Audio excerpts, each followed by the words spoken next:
शिथिल पड़ जाता है। क्यों? क्योंकि वृंदावन की प्रीति तो वृंदावन के प्रसाद के स्वरूप मिल जाती है, लेकिन वृंदावन की प्रतीति नहीं होती। प्रिया जी के चरणों का क्या वैभव है, उसकी प्रतीति नहीं होती, और वो बिना रसिक जनों की कृपा के संभव नहीं है। तो महाप्रभु आरंभ करते हैं, आवत श्री वृषभानु दुलारी, रूप राशि अति चतुर शिरोमणि, अंग अंग सुकुमारी। ये बड़ा विलक्षण पद है कि महाप्रभु ने प्रिया जी के रूप से आरंभ करके और लीला में विश्राम पाया है। कैसा ये विकट भाव है, कैसी प्रिया जी की ओर झुकन है। मृगज समान नैन अंजन जुत, रुचिर रेख अनुसारी, जटित लवंग ललित नासा पर दसनावली कृतकारी। प्रथम उबट मज्जन कर सज्जित नील बरन तन सारी। आज रासमंडल महारानी का दर्शन किया तो दर्शन करते ही प्रथम मन में यही भाव आया। आज यहाँ प्रिया जी ने कृपा करके नीलांबर धारण किया है, अर्थात अपने सहज स्वरूप का दर्शन हम सबको कराया है। प्रथम उबटी मज्जन कर सज्जित नील बरन तन सारी, गुंथित अलक तिलक कृत सुंदर सेंदुर मांग सवारी।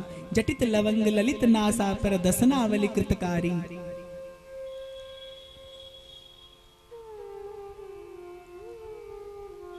श्रीफल उरज कसूभी कंचुकी कस, ऊपर हार छवि न्यारी। कृसकटी उदर गंभीर नाभिपुट, जघन नितंबन भारी। और यहाँ तक प्रिया जी के रूप का दर्शन करते, यहाँ तक प्रिया जी के रूप रस का आस्वादन करते करते फिर सहसा महाप्रभु का ध्यान कहाँ जाता है? प्रिया जी के संग में कौन है? मनो मृणाल भूषण भूषित भुज, श्याम अंश पर डारी। और जय श्री हित हरिवंश जुगल करनी गज, बिहरत बन पिए प्यारी। प्रिया जी के रूप का आश्रय लेते हुए प्रिया जी के रूप का सर्वोपरि आस्वादक कौन है? कौन प्रिया जी के इस रूप रस का सतत आस्वादन कर रहा है? किसके लिए? देखो, चंद्रमा का दर्शन सब करते हैं, एक साधारण व्यक्ति के लिए कुछ नहीं है, वो भावहीन है। एक सरस हृदय जब चंद्रमा का दर्शन करता है तो उसके मन को थोड़ा सुख होता है, आनंद होता है। एक कवि हृदय जब चंद्रमा को देखता है तो उसके मन से कविता का स्फुरन हो जाता है। और वहीं एक चकोर जब चंद्रमा का दर्शन करता है तो वो देखने योग्य होता है कि जैसे उसकी जीवन सुधा वही हो, जैसे उसकी जीवन धारा वही हो, जैसे उसका जीवन आधार वही हो। इसलिए लाल जी जब प्रिया जी के मुख की ओर देखते हैं और प्रिया जी भी जब लाल जी के मुख चंद्र का दर्शन करती हैं तो इसी परस्पर के दर्शन का सुख सहचरियां लेती हैं। भगवत रसिक देव कहते हैं, परस्पर दो चकोर दो चंदा। दोनों ही चंद्र हैं और दोनों ही चकोर हैं। यही एक भाव गोपी भाव से विलक्षण है। यही एक भाव वो भाव है जो गोप गोपिन आदि दुर्लभ। देखो, गोपी भाव तक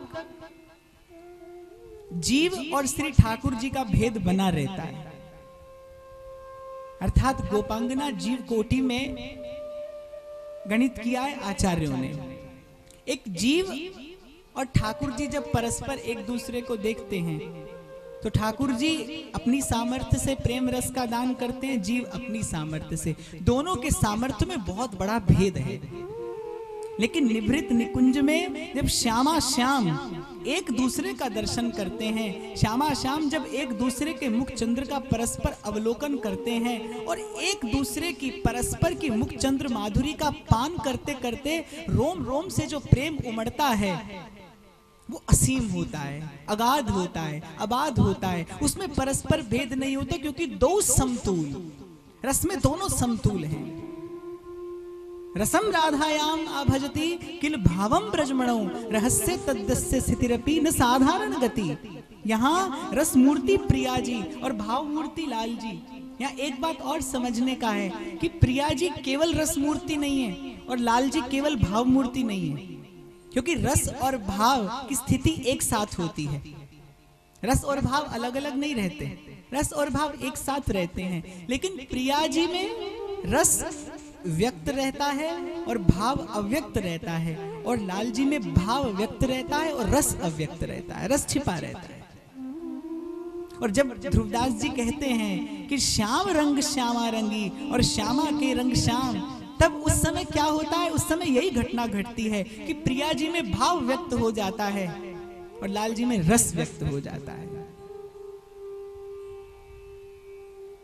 और रसिक जनों की दृष्टि ही इस रस का आस्वादन करती है। इसीलिए सहचरियों के सुख में बाधा नहीं है, इसीलिए सहचरियों के रस में विरस नहीं होता, इसीलिए सहचरियां अगाध अबाध रस का पान करती हैं, इसीलिए सहचरियों का प्रेम प्रतिक्षण वर्धमान रहता है, इसीलिए सहचरियों का प्रेम सूक्ष्म है, सूक्ष्मतर है, सूक्ष्मतम है, अविच्छिन्न है, एक रस है, अखंड है, अनंत है, अगाध है, अबाध है। श्री कृष्ण के चरणारविंद से जो रस प्रवाहित होता है उसमें कभी कभी बाधा भी पड़ जाती है। क्यों? क्योंकि देने वाले भले श्री कृष्ण हो, लेकिन लेने वाला तो जीव होता है, और जीव में वो रस धारण करने की भी सामर्थ्य नहीं होती। यही तो कारण है कि ठाकुर जी ने गोपांगनाओं को बुलाकर महारस रास दान करने का संकल्प किया है।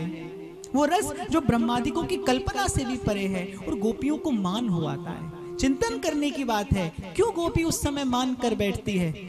ठाकुर जी भले अपने हृदय का हार्द रस देने को तैयार हों, लेकिन जीव में उस रस को पान करने की पात्रता भी होनी आवश्यक है।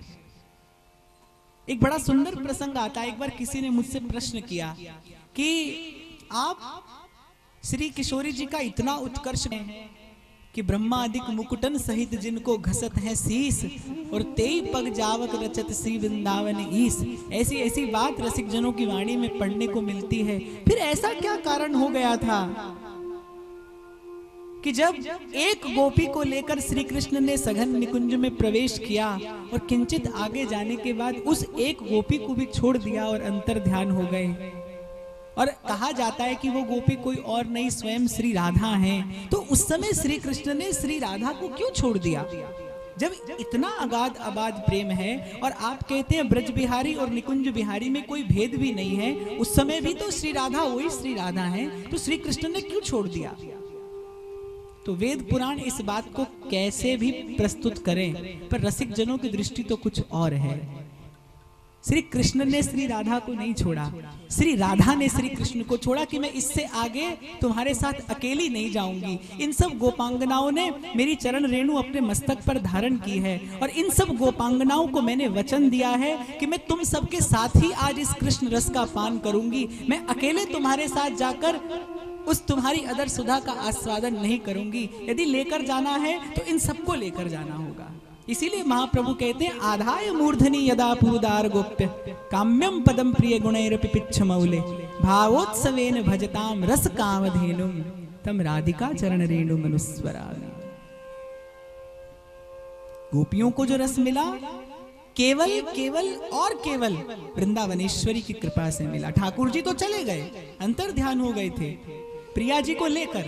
प्रिया जी की कृपा हुई समस्त गोपांगनाओं पर, और उनका यही जो भोला स्वभाव है, इसी को देखकर सहचरियां न्योछावर हैं। इसी को देखकर महाप्रभु की झुकन है इन गौर चरणों पर कि सहज स्वभाव पर्यो नवल किशोरी जो को मृदुता दयालुता कृपालुता की राशि है।